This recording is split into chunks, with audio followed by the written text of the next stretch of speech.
LAProbateexpert.com. And today I'm excited to have a real estate investor and educator and a guy that I've met on his show has a kind of a platform for teaching, educating real estate investment, Paul Thompson from Little Rock, Arkansas. So say, hey, Paul. Thank you for having me. It's going to be a real fun time, I think. Well, the last one was, this is what we call a home and home series. In baseball, they go to one team city, then back to the Yeah, other one. So here we are at home and home. So give me a little background. Where'd you grow up and where are you today and how'd you get there? sure thing. So I traveled quite a bit as a child. My dad was a Baptist preacher, and so we went from church to church. And so I lived, I think, in 4 or 5 states and 5 or 6 cities by the time I was in sixth grade. But then we settled down in Texarkana, Texas, which is where I graduated from high school. And I, from there, became an engineer. And for the longest time, I was a corporate denizen. I climbed the corporate ladder, and about 15 years into that journey, I realized that I had been spending my time with my ladder against the wrong wall. So I realized that I wanted to create my own personal freedom and build my own dream instead of spending my time building somebody else's dream. So I found real estate as a vehicle to be able to create passive income, residual income, and start a business, which is now in Little Rock, Arkansas. Nice. So how you describe your current business in Little Rock, Arkansas? What do you do? So I buy and sell and rent single family houses. That's my niche, is single family. And I'm a what you would consider a classic we buy houses type marketer, where I'm looking for I'm not part of the franchise, but I am a marketer for deals. And then I take that deal and decide how best to monetize it. Is it best to sign the contract? Is it best to buy it and flip it or wholesale it? Or is it a cherry pick type property where I want to keep and add to my portfolio? Now, I know people who listen to my call always like details. At the same time, I don't want to disclose anything that's uncomfortable. So if I ask you questions a little too detailed, feel free just to say, Sure. thank you. I won't take it personal at all. Do you mind sharing with us like how many transactions you did in the last year or so? Oh gosh, something in the order of 100. I haven't actually Whew. counted, but it's been something in the order of 100. Yeah. And of the 100, how many were wholesaled? How many did you actually keep and fix and flip? Good question. So I think I've flipped 15 houses of those, Hmm. and I wholetailed probably about 10 or 12 of those, and then I kept probably about 10 or 15 of those as rentals. And of the balance, that whatever is left from that number were probably wholesale transactions where I assigned the contract. Got it. Which sounds like about over 50, over half were wholesaled. But probably so. Yeah. Which always sounds, I ask investors these questions all the time. I'm not really what you would classify an investor. I'm more of a broker. Right. I do a couple of deals a year. My parent business is commission. Mhm. By asking the same questions, I noticed that the investors wholesale almost 2 to 1 because they're finding deals that just don't quite meet their margins, but other people would take them and be happy and make good money on them. Is that kind of the general gist? Yeah, yeah, that's often the case, and in some cases, the deal just I can only handle so many of my in my own inventory. I can only have Right. so many crews, and but there's meat on the bone, so why not share that meat with somebody else? I mean, Great. I structure my deals a variety of different ways. Sometimes I stay in those deals with the flippers, and I'll bring my contractor to bear. Sometimes I just do a classic assignment transaction where I'm out of it. Sometimes I stay in it to only get the profit of a share of the back end, depending on the situation, how well I know the buyer. So I try very hard not to be guilty of being an agent that doesn't have a license. Like I'm very careful and cognizant of that. I am a investor first, and a wholesale, like a classic assignment, is kind of my last option on that kind of category of exit strategies. And what's different about me is when I put a property under contract, I'm going to buy the property or I'm going to sell the contract. But if something doesn't happen with the contract, I can't sell the contract. I buy the property because that was Got my it. intention, that was to buy the property. So I'm very careful about that. But it ends up being that there's just so many transactions we're finding, and I can only handle so much. There's a lot of demand for cash flowing properties in my area that I end up assigning quite a bit. Wow. So, and then this whole operation, 100 properties, some wholesaled, some flipped, some hoteled, all this isn't just you sitting in an office by yourself on a Zoom True. call. It's you got a team, you have crews. True. Can you give me an overview of what all Yeah. goes behind all that? So I have several VAs that do a lot of the transaction coordination and the more the kind of outbound marketing to find the deals in the first place, and all the letters and the marketing and the phone calls and the text. And then once we get a property, we feel like, or we get a conversation where we feel like there's actually a motivated seller on the other side of the phone, then we'll have my sales guy, and I have two sales guys that will take those down. So we're driving leads and prospects all the time. I have two sales guys that are taking down contracts, and then I have I would call like what you might think of in the terms of EOS or traction is an integrator. So he is my chief of staff, and he takes care of managing all of that. And I'm the one making the decisions on, is this a good investment or is it not? Should we put money into this marketing channel or not? But the details of how it's actually being carried out is handled by my operating officer, if you might call it that. And then I also have a transaction coordinator and dispo agent on the back end that helps me take care of and get these property under contract, because there's a lot of paperwork and a lot of moving parts. You're well aware. And that part I tend to not be very good at. And so I need somebody to help me dot the I's and cross the T's. Imagine that. And then crews, are they actually your employee crews? Or these They're are not. crews that you work with regularly? They're just good vendors, you have great relationships with, you call them yours? Classic 299 relationships. But many of them, I drive most of their income. So not all, because they are 1099s and they can do projects here and there, but they like working for me and with me. And so I keep them busy, and they are happy to have a consistent place to do work. And so how long from your first deal till now, how long has it been that you've been in this business? Good question. It's been, as of right now, almost exactly 6 years. Wow. Mm-hmm. So let's go back in time. And last time I'll ask is, of the 100, how many in the Little Rock or Greater Little Rock area, or do you do outside? About 90% are in the Greater Little Rock area. I do a few transactions in Ohio where my operating officer, that's where he lives. And so he knows the area. And one of our sales guys is based out of Columbus, Ohio. So if we find leads there, and I do some marketing there, then we'll go ahead and take those down. In fact, I've bought, and I've done probably, 5 or 6 deals in Ohio in the last couple of months. Okay, good. So, but mostly in those two markets, you're not doing stuff all over the country. And I talk to new people every day who are in all kinds of markets, and without really a system to it, it sounds like you really found your way of systematically narrowing it to those two spots and finding enough business for your team, it sounds like. So let's go back to the beginning, because the majority of people that I come across are either have not done one deal, or done one deal and want to do a second, or maybe done a couple and want to get to 3. Let's talk about from when you went from 0 to your first deal. You at that time you're still employed in the corporate job that you had? I was gainfully employed, which helps, right? So maybe not. It works both ways, right? I had income, so I could afford to figure some stuff out. So I didn't burn the boats and figure it out on the way down. So what I did is I just tried to, my first, I think 10 or 12 properties I bought from wholesalers.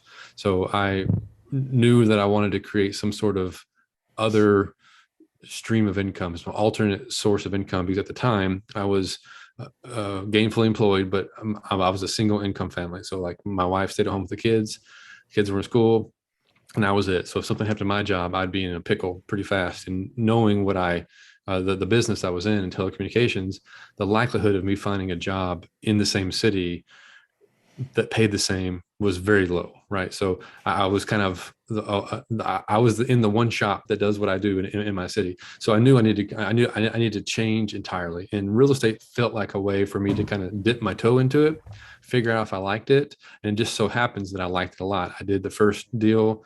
I did the Burr method. I used some of my own money to get it rehabbed, and I got it refinanced. And so the reason being gainfully employed helps so much is on the refinance on the backside. So it was easy for me. I was bankable, which was a huge asset compared to somebody who saves 25 and doesn't have established credit, and maybe doesn't have a long work history. Getting that bank loan on the back end can be tough. So just to recap a little bit, you bought a property, and then you rehabbed it, created some value in it, and then you refinanced it, pulling back out your initial deposit or investment. Yes. Yet at a price point with a payment that cash flowed positively, I presume, that you could hold the investment while putting the money back in your pocket, looking for your next deal. Exactly right. And Yep. the theory there is that even if nothing else, he just pays off the loan at some point. You have a property that's Yep. free and clear. You can really come on up for the rest of time. So what was that first project like? How much? There's the buy part. There's the refi part. You Yep. explained. You're bankable. What was the rehab part in the middle? How hairy was that, or difficult, or It involved was that? was what I would consider a moderate rehab. It was probably a little bit more than I probably should have done for the very first one. But I had a friend of mine who was very handy and we did it together. And so he took a piece of the deal for doing the rehab. I am not handy. I don't want to be handy. And I like to partner with people who have skills that I don't have. And he was also had a day job. So he would work on the weekends and we were able to get that rehab. So we spent about $12,000 to get the rehab done. So in the scheme of things, it's 1,000 square foot house. It was a small to medium rehab, new flooring, paint the kitchen cabinets, new countertops, but we didn't move walls or anything. It wasn't like a major rehab. It just, everything was old and we had to update it. Got it. And so from acquisition to the refinance, where you got your money out, was about 10 months on your first deal. It was, I think, like 2 months. It was pretty quick. Wow, fantastic. And how did you find that first deal? I found it from a local wholesaler. So That's right, you said that. when I was interested, what I started doing is I was making offers on the MLS and I was looking at wholesalers list and I went to the local real estate investors association and just tried to find people and figure out who the players were. And I found a guy who is now runs the local real estate investor association. And at the time he was just an active member and he was doing a lot of wholesaling to kind of get himself started and kind of reinvigorating his career from he retired elsewhere. And I bought, I don't know, 5, 10 properties from him over the course of the next 2 or 3 years. So, how many properties do you look at before you bought the first one? Oh, good question. I wish I had the exact number, but it was something like about 30 or 40 that 30 or 40. that I reviewed and ran the numbers and was very confident in how to run the numbers. And I probably physically went into about 20 of them and did a walkthrough on about 20 of them. Yeah. So 30, 40 you analyzed, 20 or so you walked in. How Mhm. many deals do you think you looked at that you didn't even run the numbers on top of those 30? Probably 100. About Yeah. 100. So maybe 100 total, 130 total. 100 you looked at, dismissed, 30 or 40 you ran the numbers on, of which Mhm. 20 you saw, and then you bought one, right? Right. Right. So 131. So I'm just curious today, is that a number you track how many deals you look at to get to one that you buy, or Yeah, I um, do, but we look at it more as prospects. So mhm. well, I come in, a prospect is somebody who has a house that meets my criteria. So they may not want to sell, but they're a prospect. So there's, probably 60,000 prospects in my central Arkansas area. And I probably talk to something like 100 of those that say, yes, I want to sell my house. That is a lead. And then for every lead I get, I make an offer. And for every offer I get so many contracts. So but it's about 40 to 1. So a lead that says, yes, I want to sell my house, I get a contract one for about 40 uh, actual leads that are truly motivated and indicate that they actually want to sell their house. So 40 to 1 and 100 to get to the 40. So you're Yep. still talking to 4,000 total, Right. of which you're sifting through them pretty easily. So Yep. one of the points I try to make to new people, there was an internet guy I saw who confirmed a number that I see. In general, when I talk to investors, you work it a little differently because your marketing is your lead, right? That's not Right. really a property you're looking at No. that point. And I'm not me argumentative. I'm just trying to put you into the apple, taking your apples into the oranges that I Yep. analyze. But when I talk to investors who just look at deals, like people bring them deals as opposed to them marketing, the number used to be almost always 100 deals they looked at, and then they ran some numbers on some subset, 30 or Hmm. 40, visited, 3 to 10, depending on who they were, for every one they bought. Yep. And it was 101. And I saw an internet real estate investor guy recently say he was stopping buying now because his number went from 100 to 150, and that extra overhead made it for him not profitable.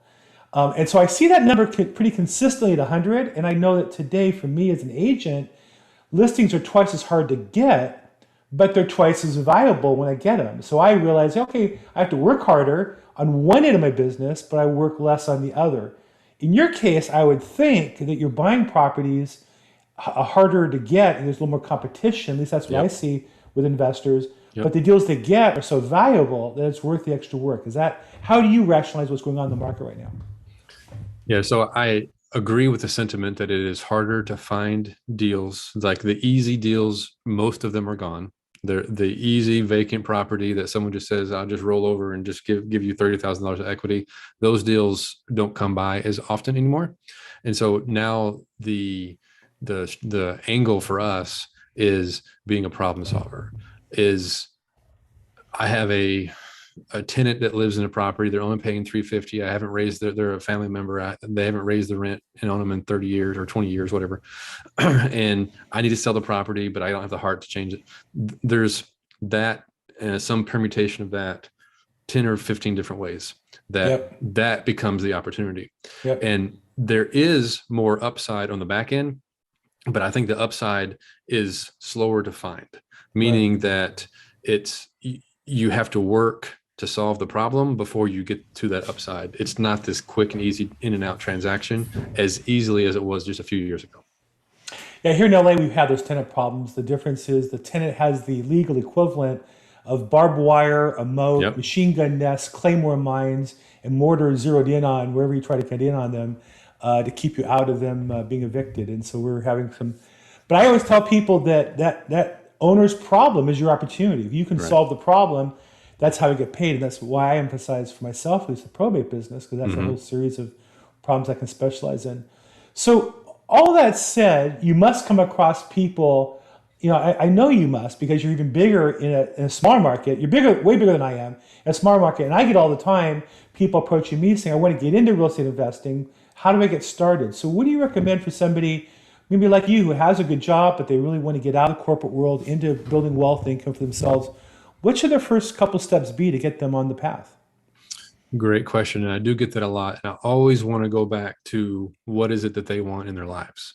So real estate can be a lot of things to a lot of people, but what is it that you want? There's a lot of different ways to go about it. Do you want to replace income, or do you want a retirement plan? And some people are okay staying in their job and they just want some additional sources of income. They want some additional investments that kind of interact like a 401k maybe, or behave like a 401k. So one day down the road, they'll have a big payday. Some people like me, I wanted to replace income, and replacing income with long-term rental properties alone takes a lot of properties. It's because the income from properties comes in drips and drabs, and the expenses come in big spurts. Chunks. So you have to have a lot of capital set back to account for those valleys, because your peaks aren't very high. Right. So, but if you get enough properties, typically 25, 40 plus, you start to get the effect of like kind of the group effect of insurance. And so if you have enough income coming in, they kind of help smooth out those valleys that can be, $10,000, $20,000 to repair a property is very common after somebody moves out. So how do you account for that? That could be the next 10 years of cash flow. So you have enough other properties. So back to the original question, what do you want? Do you want to replace income? Okay, then you might look at being an investor and a landlord in what I just described. You need enough volume for it to make sense. Or you become a real estate entrepreneur where you flip houses, where you wholesale, where you get into the property management game, you become an agent.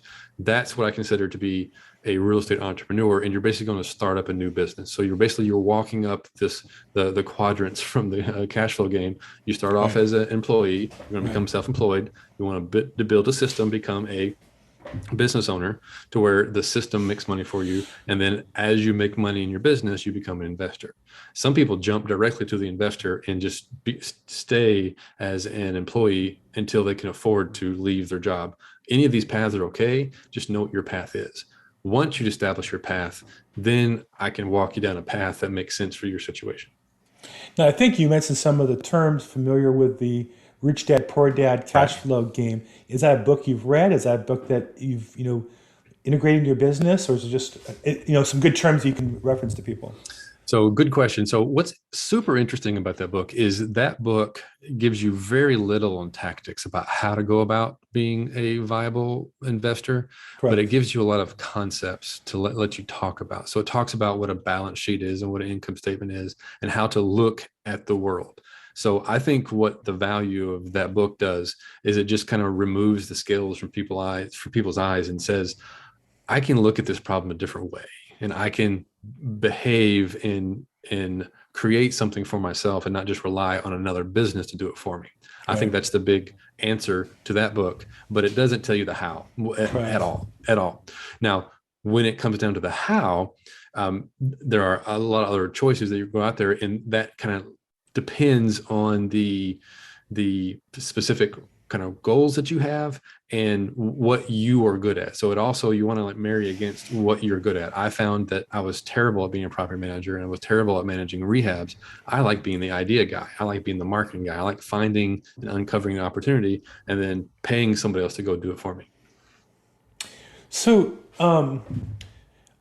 I in most endeavors in life, I end up coaching a lot of salespeople, Mm-hmm. and I think what you hit on is to make a change or transformation, to change from an employee to somebody who's financially self-sufficient or financially free.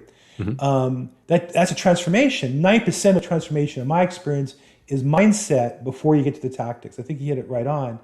That said, once somebody's motivated, they need some tactics. And one of the concerns I find regularly is new investors find so many different ideas. You know, they go on the internet. That's like the worst place to go because you get Yeah. first like 20 different people with 20 different strategies, and then they're going to give you enough to hook you into their system rather than really help you along the way. In my coaching, I always tell people you need three things. You need a coach or a mentor or a leader. You need a system or a book or a process. And you need a group or a team or colleagues or community or fellow church members, whatever it is in life you're doing, you have to have those three things: a person, a system, and other people. Do you have any particular place that you've had success referring people to get those tactics and to get locked into a system and a process where you've seen some consistent success? But I know personally, I've tried a couple. There's some local real estate people that I referred to. Is there any system in particular that you refer to, or is it your local REA that you find is helpful? Well, the thing about, okay, I love the commentary. First off, is I agree with everything you just said, and you really need to pick your niche, Yeah. and really, so I think your question is, okay, who is a resource that people could go and look to see if that niche makes sense for them, if their system makes sense for them, and I very much agree or believe in that. I'm always careful. I think going to RIAs is invaluable, but be aware of what a RIA is. A RIA is a business to teach you something. Like I have a consulting business too, that I'm there to teach you something. So that's okay to have a consulting business, but know that when you go into a RIA group to learn something, they are there to sell you whoever the traveling guru is. And I've been that guy before too, going through and selling, hawking my wares. So it's just a business, but just know what you're walking into. And decide beforehand, is it, am I going to invest in something right now, or am I just kind of gathering information? So when you first start, gather information. Don't buy anybody's traveling salesman course, including mine, and understand the choices. So I prefer to go to these conferences that don't have anything for sale. Go to these conferences that have these tried and true 30, 40-year vets that have no package upsell in the back of the room, and they're just talking about real estate and what's been happening. And so one of those organizations that I know of is the Financial Friends Network, and they just have no alternative agenda. They're just people Nice. that are just trying to get together I'm and talk shop. Keep going. I'm just make a note of that. So after we're done here, I look them up and note them. Financial Friends Network. Yeah, if you they refer to themselves in the short term as FFN, Financial Friends Network. Never There's heard a of it. bunch. Yeah, it's and their marketing is not that strong because they don't have a financial going concern to grow the group by a whole bunch. There's 300 or 400 people in the group, and some of the people who run it, they're getting a little older, and their ages are their wealth, or I'm sorry, their health is waning, and so it may not be quite as organized as it was a couple of years ago. But there's still the network of people there that have events occasionally. They go on a lot of cruises, and they just get together and talk shop, and there's no sales pitch. And I figure that there's probably 3 or 4 other things like that out there that I haven't even found yet that exist maybe more in your area than, like, these tend to be focused in the South. That's where most of them are that I found, is in the South, but they're from all over. You know, the only thing like that I've seen in the LA area is there are a couple vendors. A CPA firm comes to mind that hosts Uh-huh. regular real estate conferences where they bring in their clients to present. But for the most part, you're right. The traveling sales pitch, I've never sold anything like that. And I've been invited to speak. And when I tell them I don't have a coaching package, I get uninvited Right. because the proprietor gets a percentage of what you Sure. sell. And I don't want to sell anything. I'm glad to teach about my specialty is probate. I'm glad to teach about that for free because I get paid back in the long run. I don't have to Right. worry about charging for a package. And maybe I'll change my mind over time if it suited me differently. But for today, I don't. And I do find it's discouraging that somebody goes to a meeting and spends money that I know they don't have and they're not Right. going to benefit from. So, Hmm. well, good. Financial Friends Network, that's a great insight. I really appreciate that. Sure. What do you see? So, the biggest mistake that people make when they get started is not having a plan, not knowing what they're trying to accomplish, would you say? Yeah. Just to paraphrase what you just said They previously. lack vision. They Lack don't know what they vision. want. Right. Hmm. They well the thing that I find these books, these mindset books do is help you realize, oh, I do have something bigger that I want to accomplish, and there are my dreams that I want to accomplish. And once you kind of get that spark, then you're okay. Now, okay, so let's do some investigation. What is it that I really want? And when you really do some deep soul searching in that, and what I recently read, The Alchemist, and they referred to that Mm. as the personal legend, which I'd never heard before until I read the book. I love that phraseology, the personal legend. What is your personal legend? And real estate for me, and I think for most people, is not your personal legend, but it is the vehicle to get to your personal legend. It is the Mm. way to muster up resources and gather assets so that you can do what you want. Because most people don't actually want money. They want what money can do for them.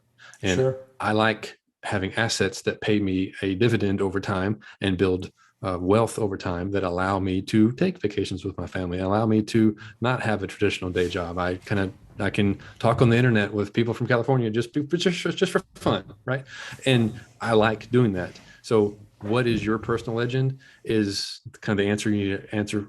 Those listening to this need to answer for themselves, and then find out if real estate or one of these niches in real estate is a viable bridge to get you to what you want to do. Very good.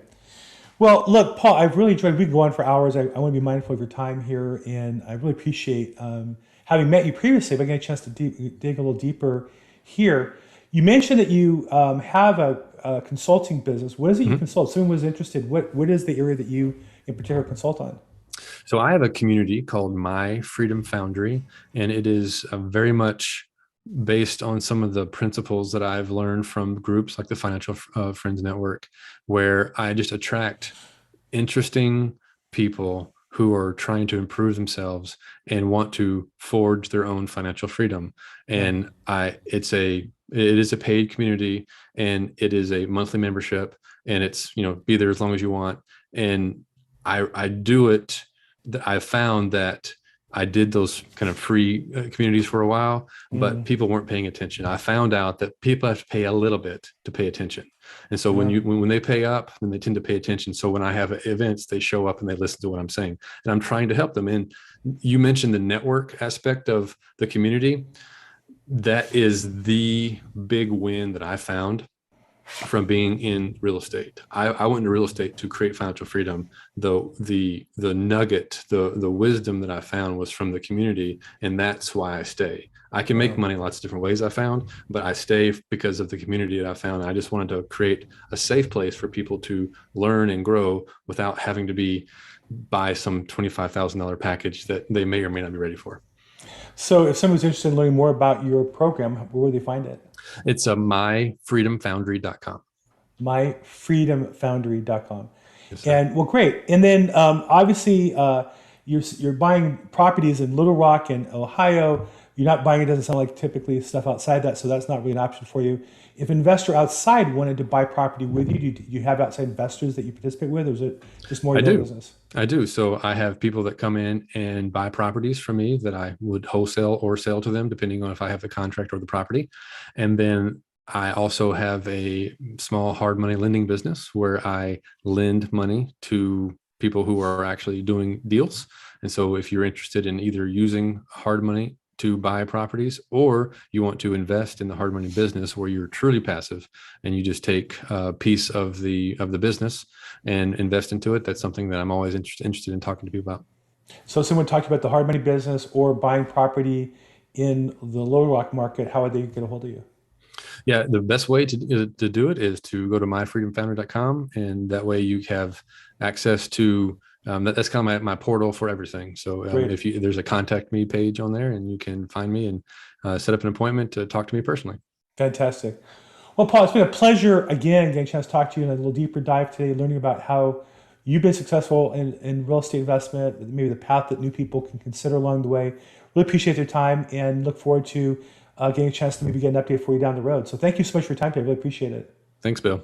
Okay, this is Bill Gross, LAProbateExpert.com, in our interview series with Paul from Little Rock, Arkansas, and we do this from time to time. We post it on YouTube and Facebook. If you ever want to catch up with me, I'm at the LAProbateExpert.com, and look forward to seeing you and helping you make your business successful as